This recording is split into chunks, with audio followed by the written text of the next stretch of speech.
President Trump is heading back to Washington at this hour after spending the day in Texas, seeing some of the devastation caused by Hurricane Harvey. Now, tomorrow, the president is expected to shift his focus to tax reform. The president will be traveling to Springfield, Missouri to give a speech at a manufacturing company.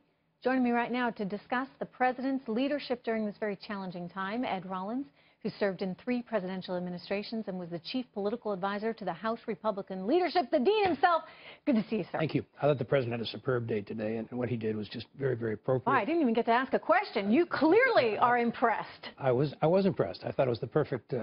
Unfortunately, President George W. Bush made a mistake on Katrina and not trying to interfere. The president, I think, learned from that lesson, and I think he went down and gave exactly the right message. Showed great concern. Obviously, didn't get in the way of anything, and is going to go back on Saturday. Mrs. Trump, who I think the press terribly misrepresented her today when she got on the plane, and she's always appropriately dressed, and she was appropriately dressed when she got down there. The idea that you're taking shots at her because she was wearing high heels getting on the planes is absurd. They took shots at her, and they took shots at him. I'm looking at one of the headlines right now in the Washington Post. Even in visiting ravaged Texas, Trump keeps focus on himself. I mean, this is the Washington Post. This is the headline on their website right now. So you see that there's, I don't know if you can ever impress them, because today was a pretty good performance. Today was a very appropriate performance, and there's not a person that saw him or not a person in that surrounding area that didn't feel the president was down there looking out for their interest, not his own interest.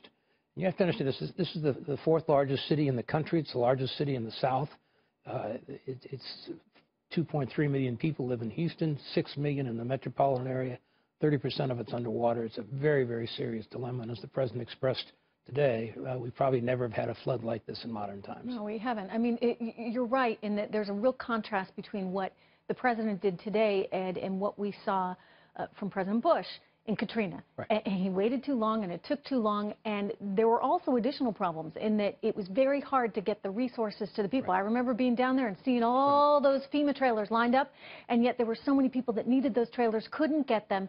So he's done the right thing by going there, and he's going back, as you pointed out, on Saturday. But what about now the implementation of this distribution of resources to make sure that all those people that are struggling have what they need in the coming days? Well, I think one of the important things is General Kelly, not only is the chief of staff, but having been the head of Homeland Security, they learned all the lessons from President Bush, and it wasn't just his fault. It was just the system didn't work at that point in time. And I think that they're prepared, and I think he is obviously making sure the appropriate things are taken care of. It really takes the military getting in there to make all this stuff happen. And there was a story earlier, the National Guard is adding hundreds of thousands of troops from around the country to go in there and make sure it all gets done. It's a big undertaking. It's going to be a big economic cost to the country, and we'll sadly pay for it. But at the end of the day, the people will be taken care of. But it's going to be a long, long, drawn-out process. You know, one of the things that troubles me is how people have made this political.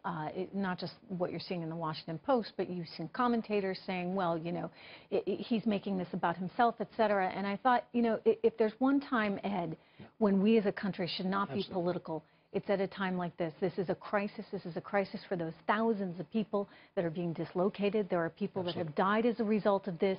And this is a time when I would think, as president, yes, it's an opportunity to show leadership, but that's not what it's about. It's not an opportunity in any way. It's just a chance to do what's right. That's right. Absolutely right. And I think his words of praise for the Texans today was very, very important. I mean, I thought this was one of his great moments, and I think it will continue to be.